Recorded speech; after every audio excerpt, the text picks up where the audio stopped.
नमस्कार. तुमच्या सर्वांचं स्वागत करतोय आपल्या चॅनलवर. महाराष्ट्रामध्ये फोडाफाडीचे राजकारण खूप मोठ्या प्रमाणात चालत आहे. गेल्या अनेक वर्षापासून या गोष्टी आपल्याला घडताना दिसून येत आहे. परंतु अशा परिस्थितीमध्ये देखील काँग्रेस एकमेव पक्ष अभेद्य राहिला होता. गेल्या काही दिवसांपूर्वी जे आहे सर्वात अगोदर शिवसेनेचे नेते असणारे एकनाथ शिंदे यांनी जे आहे शिवसेना फोडली आणि त्यानंतर अजित पवार यांनी देखील त्यांच्याच पावलावर पाऊल ठेवलं.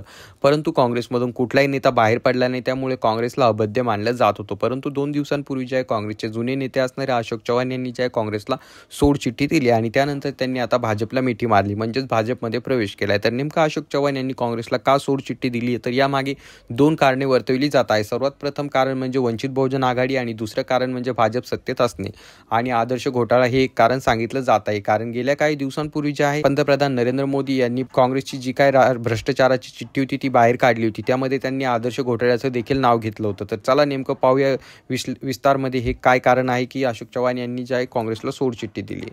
तर गेल्या काही दिवसांपूर्वी जे आहे आपल्या देशाचे पंतप्रधान नरेंद्र मोदी भाषण करत होते, त्यावेळेस त्यांनी जे आपल्या भारतामध्ये काँग्रेस ज्यावेळेस सत्तेत होतं त्यावेळेस काँग्रेसने केलेल्या भ्रष्टाचारांवरती ते बोलत होते. तर भ्रष्टाचाराबद्दल बोलत असताना त्या लिस्टमध्ये त्यांनी आदर्श घोटाळ्याचं देखील नाव घेतलं होतं. त्यामुळे अशोक चव्हाण यांना माहीत होतं की पंतप्रधानांनी नाव घेतल्यामुळे आपल्या मागे ईडी किंवा सीबीआयची चौकशी लागू शकते.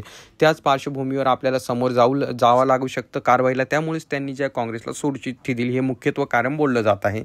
त्यानंतर दुसरं जे कारण सांगितलं, 2014च्या निवडणुकांमध्ये देशामध्ये मोदीची लाट होती, परंतु तरी देखील अशोक चव्हाण हे जे आहेत नांदेडमधून निवडून आले होते. परंतु त्यानंतरच्या निवडणुकांमध्ये त्यांना सतत 2 वेळेस हार मानावी लागली.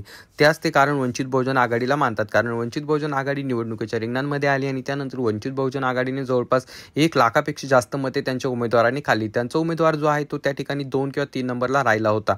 त्यामुळे जे अशोक चव्हाण यांना हार मानावी लागली हे त्यांच्या मनाला सतत सलत होतं आणि त्याच पार्श्वभूमीवरती वंचित बहुजन आघाडीला महाविकास आघाडीमध्ये घेण्यात आलं आणि त्या कारणामुळे जे अशोक चव्हाण यांनी जे आहे पक्षाला सोडचिठ्ठी दिली असावी असं बोललं जात आहे. आणि तिसरं कारण म्हणजे भाजप सध्या सत्तेत आहे. सत्तेत असताना देखील अशोक चव्हाण हे गेले काही दिवसांपूर्वी महाराष्ट्राचे मुख्यमंत्री होते आणि मुख्यमंत्री असल्यामुळे त्यांना राजकारणाचा चांगला दांडगा अनुभव आहे आणि याच गोष्टीचा जो आहे भाजपला देखील फायदा करून घ्यायचा असेल, त्यामुळे भाजपने कदाचित त्यांना आपल्याकडे ओढलं असेल असं अंदाज वर्तवला जात आहे.